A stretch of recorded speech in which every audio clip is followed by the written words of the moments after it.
how do we actually change on the spiritual path? Because that's what we're setting out to do, and we're so funny about so many things spiritually speaking, because we bring in our human brain, and we bring in our good education. This path tends to attract people who have some facility to move through the world.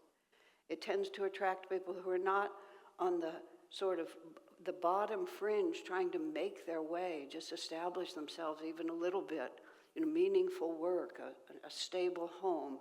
It tends to be for people who have tasted a lot of what the world has to give and have realized that it's nice, but somehow it's not enough. I mean, that's why I ended up on the spiritual path as early as I did, was because everything was fine in my life. I said to Swamiji a few years later, "Sir, I've always had this compelling, desperate desire to sort of understand where happiness comes from and to be able to live my life in terms of joy and not in terms of all the other things people are trying to tell me that I should do." I said, but the irony of it is I can't ever remember being very unhappy at all in my life at that point. Nothing really hard had happened to me. I can't even remember being unhappy. And yet this compelling urge is here. And Swami just looked at me. Past lives is the phrase he used. Past lives. And that's also true. We just appear on this scene. You find yourself in a baby's body and you gradually start having memories of either, positive or negative. We just get the karma that we get. We start exactly where we need to start to learn to set this one in motion and take us where we need to go. Sometimes we start by being comforted, and sometimes we start by being challenged, just right off the bat. But why does any of that happen? We have to start by asking, what is this about? And for marketing purposes, on different occasions, we've tried to determine the demographic of who is inclined to come into this temple. Who is inclined to find autobiography? How does it happen? And there's really very little unifying qualities that you can find except this one. The beginning, there is some part of us that understands that the outer world does not cause my reality, that the inner world causes. And that I can't control this universe out here. That's a beginning stage. At least I put out energy to make something happen. And that something is, I'm going to make this world obey what I want it to obey. And, gee, how's that working out for you? How willing are the people around you to just, this is how you're supposed to be, this is how you're supposed to be, you're my child, you're going to do this. You're my husband, you're my wife, you're my boss, you're my employee. Just everybody's always telling everybody what to do. That's why Swamiji's gentleness, gentle is, I have to think of exactly the right word. Extraordinary sensitivity to what will work. On one occasion, there was a person in our community who was he very sincere, deeply sincere, but the personality could have used a little polishing. And so that person was annoying to quite a lot of us, but we had learned from Swamiji that the frontal assault on someone else's limitations is not necessarily a good idea. Someone came to me once with extremely intense and valid complaints about someone in the community, not this one, that the person was just really impossible. And they were giving me all the reasons why the person was impossible. I don't know what they expected from me. I said, I have a really good idea. Why don't we just pull that person into a public place and execute them? There was a little bit of naturally a shocked response. Like, what else? What are you looking for? What do you want to have happen here? Do you want it to be completely, what are you going to do? Are you going to spend the rest of your life demanding that everybody else be more spiritually advanced than they are? Hey, maybe you ought to ask that question about yourself. What an odd idea. And my experience about learning to cook was sort of a piece of all of this story. This was all the learning. Because I then did become the registered cook, And also for many years, I was the one who knew how to cook in large quantities, just because I had learned how. And sometimes fools rush in, so that was what I was doing. So for the first 7 years that I was at Ananda Village, I never attended any of the spiritual renewal classes because I was always in the kitchen making the meals. And during those years, Swamiji did almost all the classes. At some point, I remember we had them piped in. But this was actually a different event. It was Master's birthday, I think, and we were having a big banquet. But in any case, I heard partly through the microphone, I think, in the room, and then just partly later. Swami gave a very powerful talk about how to be a disciple and what it means. And he said, Master is very pleased when you bring him your successes, when you acknowledge that the creativity and the energy that came through me is not my own. And we've since expanded upon this a great deal with our love for the creative arts and the song that Keshava was sharing with us that came through him. And I published a few books and things like that. And there's this wonderful feeling of just being an instrument. I have that big book about Swami's life, Light Bearer. When I finally was able to write it, because I got myself out of the way enough that it could be written.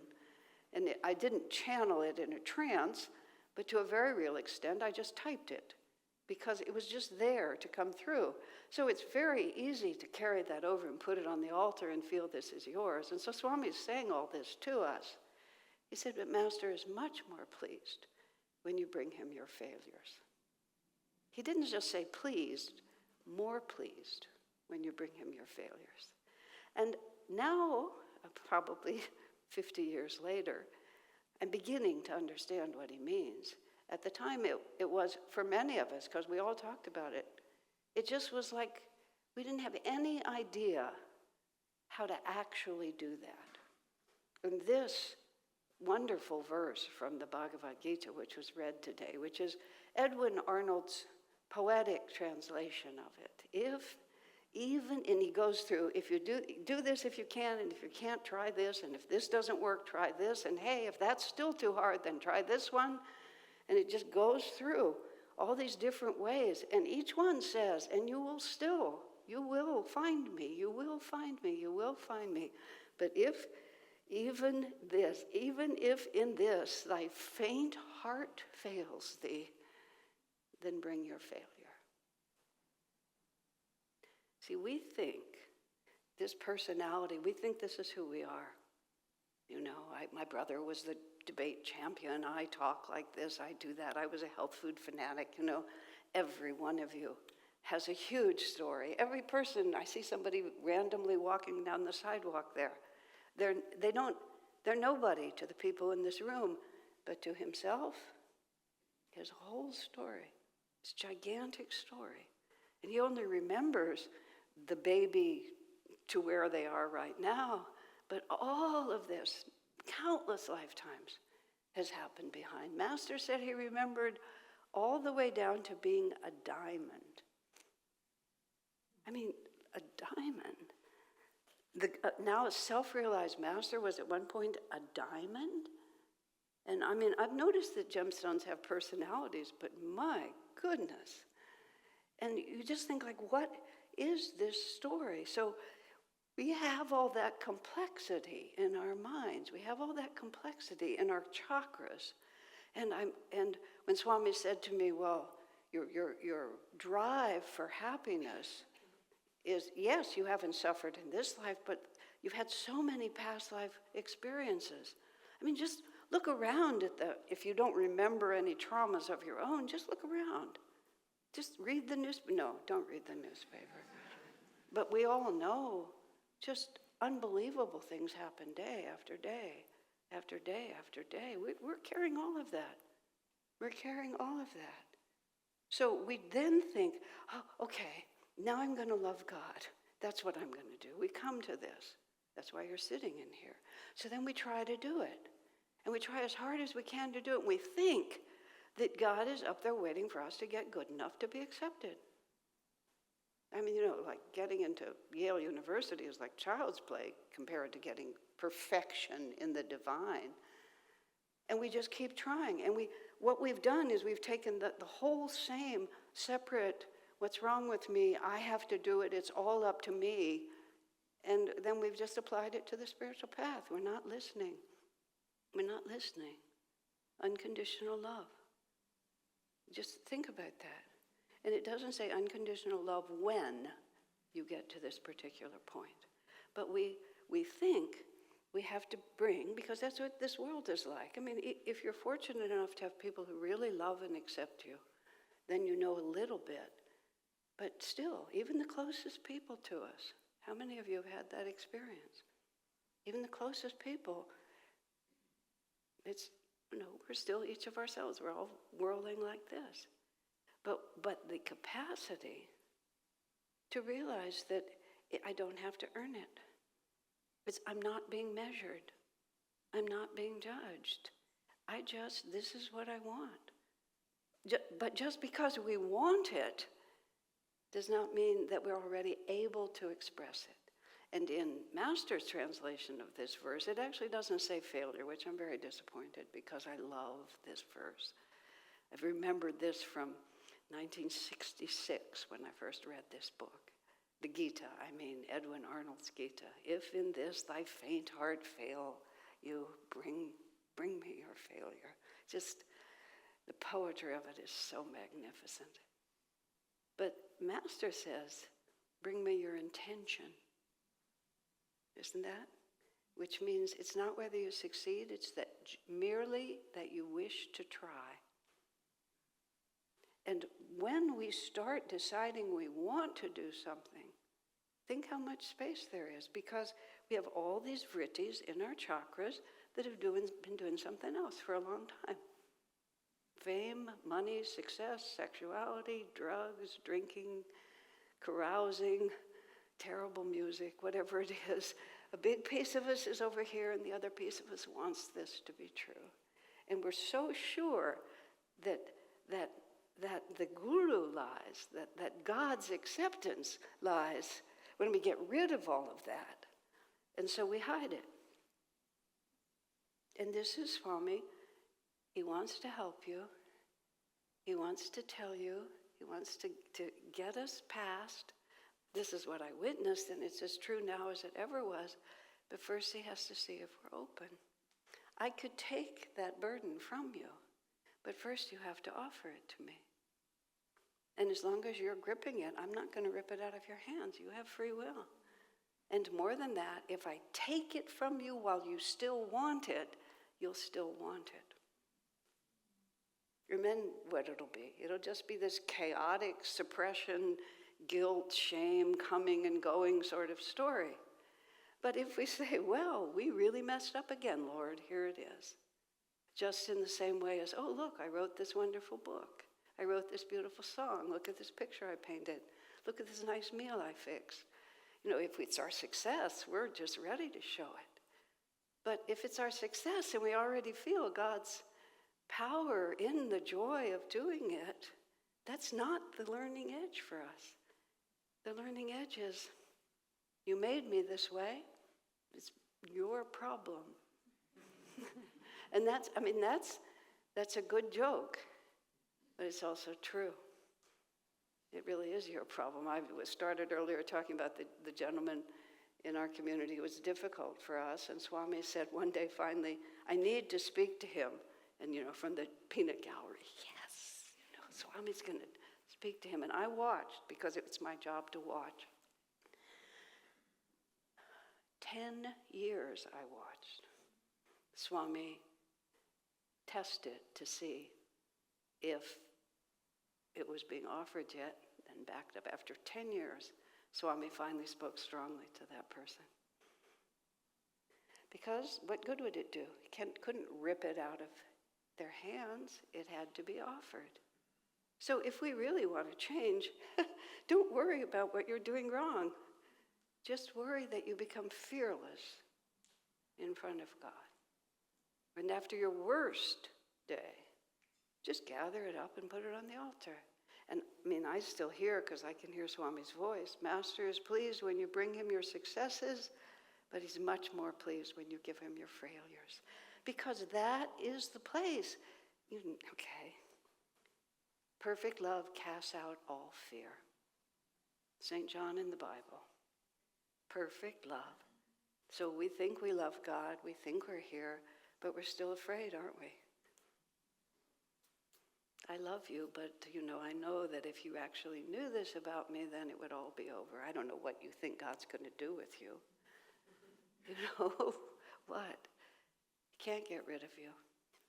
Master talked about the disciple who was, he described him as a mouthful of hot molasses. He said, too hot to swallow and too sticky to spit out. But it's wonderful, because be too sticky to spit out.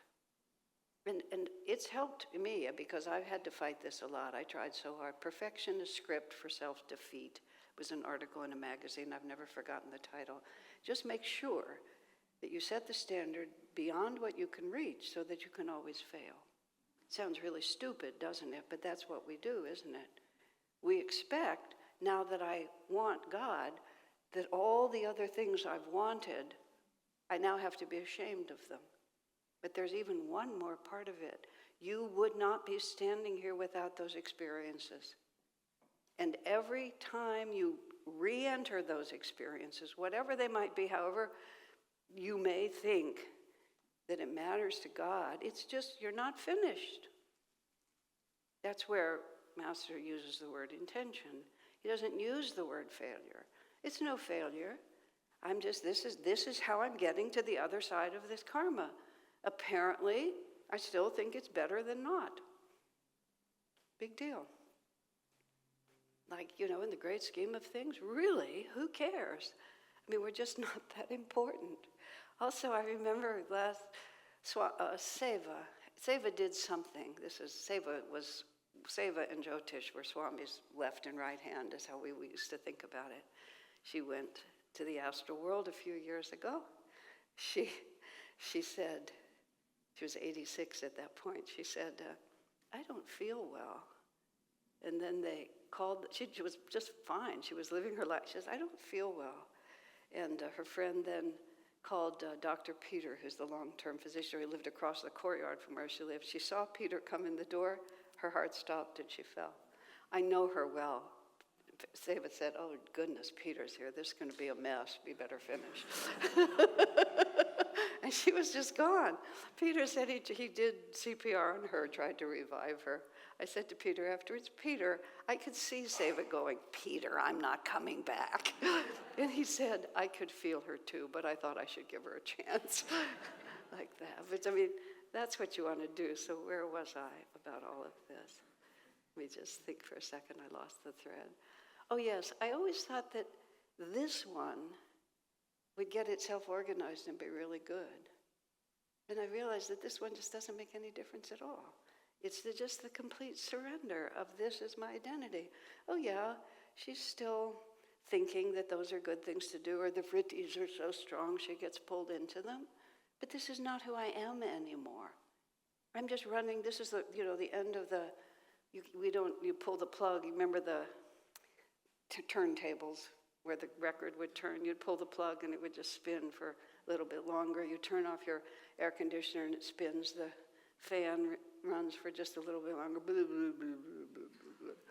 That can be multiple incarnations for us. But once you've pulled the plug, your intentions are here. And even if you're expressing your intentions from way over here, this is still who you are. Swami says, he says, I do not recommend judging yourself, but if you must, he said, what you aspire to become is who you are. Because whatever energy you're expressing now is just what you've already created in the past. And everything change is created first by thought, by feeling, and then actions actually gradually catch up to it. So above all, there was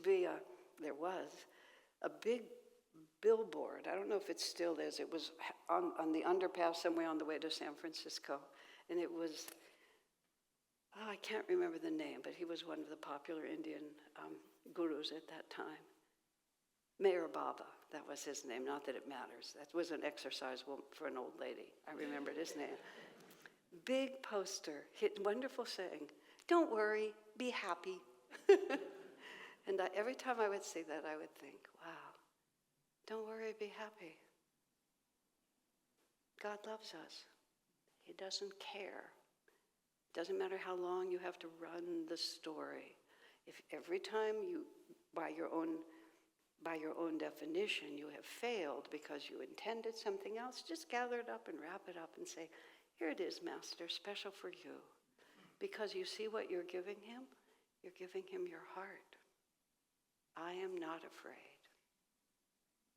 You made me this way. You sort it out, not my problem. Don't worry, be happy.